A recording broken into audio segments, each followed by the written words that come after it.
Toujours en direct du salon Millésime Bio, Emmanuel, avec Laurent Pinard, avec Guy Pinard et fils, cognac, pinot et bière. Bonjour Laurent. Bonjour.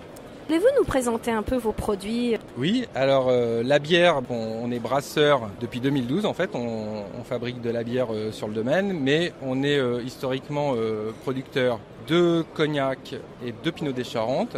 Donc voilà, on a une large gamme de cognac et de pinot des Charentes qu'on propose à nos clients.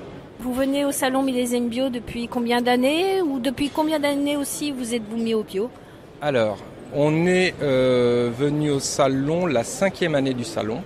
On a eu assez peu de ruptures, mais ça nous est arrivé de pas forcément venir pour des raisons de convenance personnelle. On est en bio depuis 50 ans, donc 2019, c'est la 50e année de culture biologique.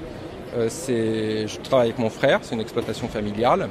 Ma femme travaille aussi sur l'exploitation.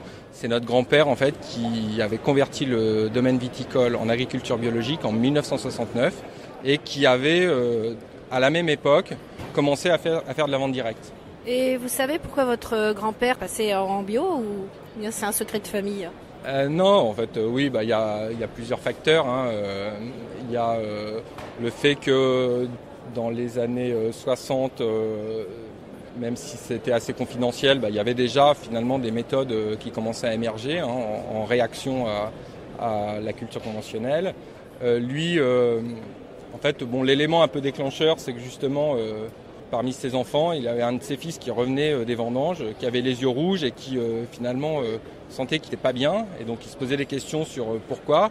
Et le médecin de famille lui a dit, faut pas chercher, en fait, c'est ce que tu mets dans tes vignes, finalement, pas forcément très très bon pour la santé des gens qui y travaillent. Et donc ça l'avait finalement convaincu du fait qu'effectivement on pouvait travailler différemment, donc utiliser d'autres produits, mais aussi dans cette logique-là, je pense que mon grand-père était dans une logique très, avec une vision très moderne en fait des choses. Et pour lui, l'agriculture biologique, c'était quelque chose de moderne en fait. C'était pas un retour à des méthodes passéistes, mais c'était au contraire une marche en avant.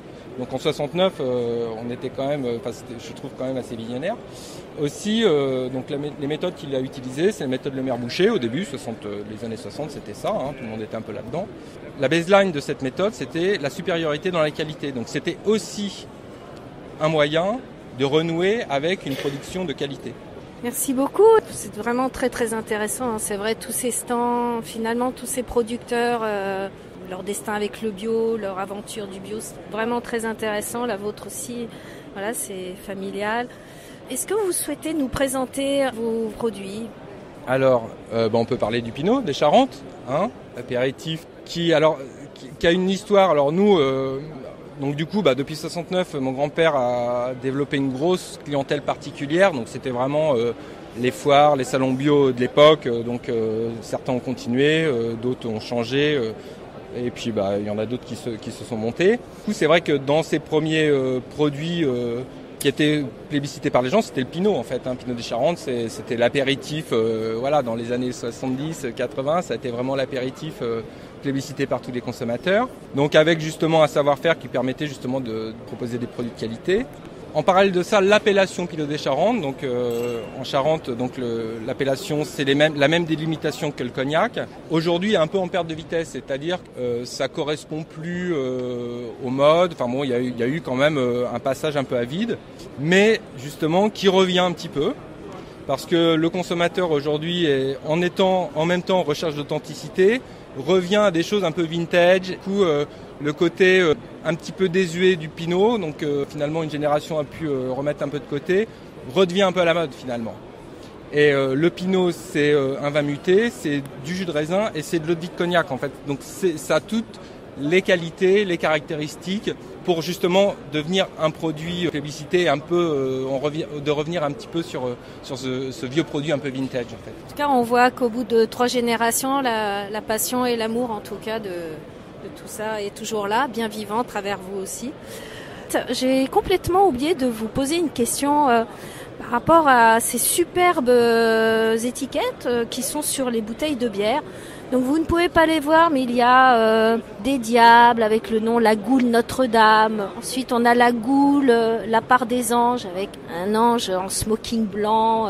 Ce sont des étiquettes très colorées d'un dessinateur. Et en fait, je voulais savoir qui faisait ça, qu'on me raconte un peu l'histoire aussi. Oui, alors cette bière La Goule, en fait...